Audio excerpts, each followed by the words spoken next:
Hi students, welcome to the session on pointing vector. Right, so we know that when EM wave propagates, it will carry energy. Right, so when the EM wave propagates through a space, they will carry energy. During the propagation, what happens is they transfer that energy to the objects in their path. Right, what happens? So let us assume the EM wave is propagating and it is carrying some energy, right? So because we know that EMF is a carrier of energy. So when it is propagating, what happens in their path? They face some objects, right? So let us assume this is the object, right? So what happens in their path? They will transfer that energy to this objects, right? So what pointing vector is talking about is it is talking about rate of flow of energy in an EM wave, right? So it is given by the rate of flow of energy in an EM wave per unit area is described by the pointing vector. That is, pointing vector deals with the rate of flow of energy in the EM wave. So you see power per unit area. Let us define power per unit area. What is that? Let us assume that is a vector, right? It is power is a vector quantity here because we are talking about power flow. So direction comes into picture. So power is a vector, power flow or energy flow. So that is given by S is equal to E cross H. How can you say it is a power flow per unit area? What is E? E is volt per meter. H is ampere per meter. So what is E into H? V volt into ampere is watt by meter square. That's what this is power flow. This is watt per meter square, volt per meter, ampere per meter. So we can call this is S is equal to E cross H is a power flow. You know that E cross H means E is in one direction, H is in one direction. So the result will be perpendicular to both because it is a cross product. So S will be perpendicular to E cross H. We know let us assume if E is in x-axis, H is in y-axis, S is in z-axis. That means what? Power flow in the direction of wave propagation. So this equation indicates, you see power is a vector parameter, so direction of S, because it has both magnitude and direction.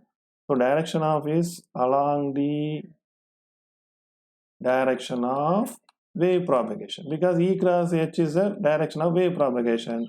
So power flow along the direction of wave propagation. So now we got the what you call direction of S. So it's a vector quantity. So we have to find what is magnitude of S. So the magnitude of S is given by vector S is equal to S. It represents rate at which energy flows into a or energy at which energy flows through a unit surface area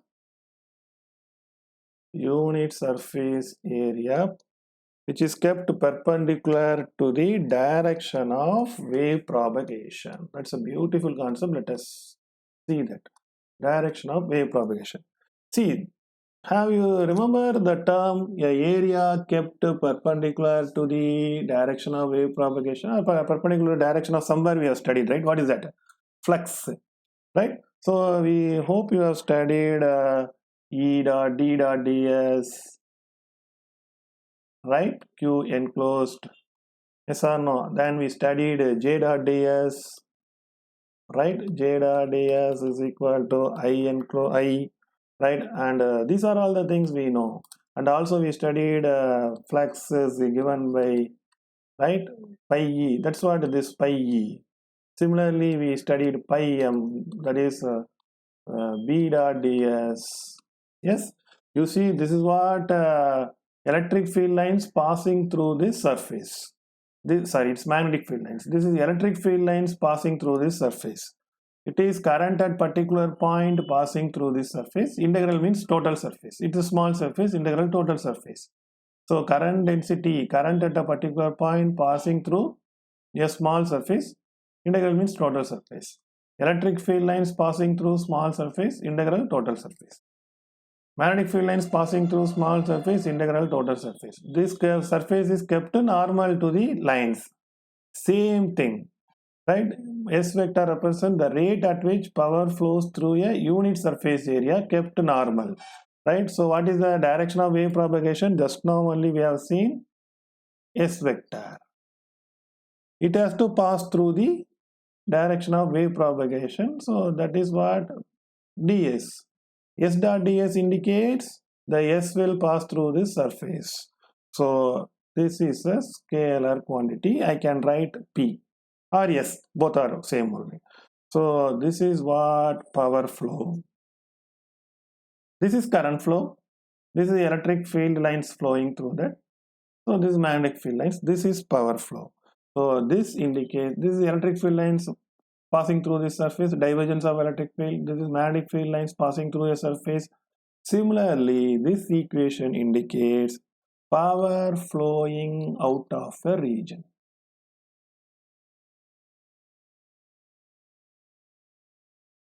Right?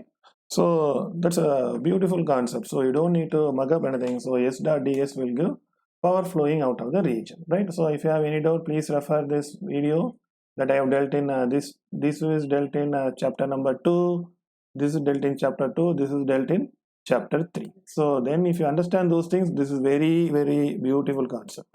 Right? Now we can see if electric field goes in this direction, right, and magnetic field will be in this direction, then power flow will be perpendicular to both. That's what S direction. Fine. So from this we know that power flowing out of the region, S dot ds divergence. So what will happen? This is a surface, it is coming out of that. If you call this is a surface, power flow out of the region is given by this one, this surface integral. So S is equal to E cross H. Right? It's a open surface, right? So the power flowing out of the region. So what is the unit of Poynting vector? Watt per meter square, right? Okay, that's what we have to remember. So what is the thing? Poynting vector at a point is equal to, because it's a power flow, is equal to the power density of the wave at that point. How? You see, this is Poynting vector magnitude. So you see it's a magnitude of Poynting vector. You can call this is mod S vector, that is equal to P. Right? So otherwise if you have any doubt, please just strike it out. You call it is mod S, that is equal to S.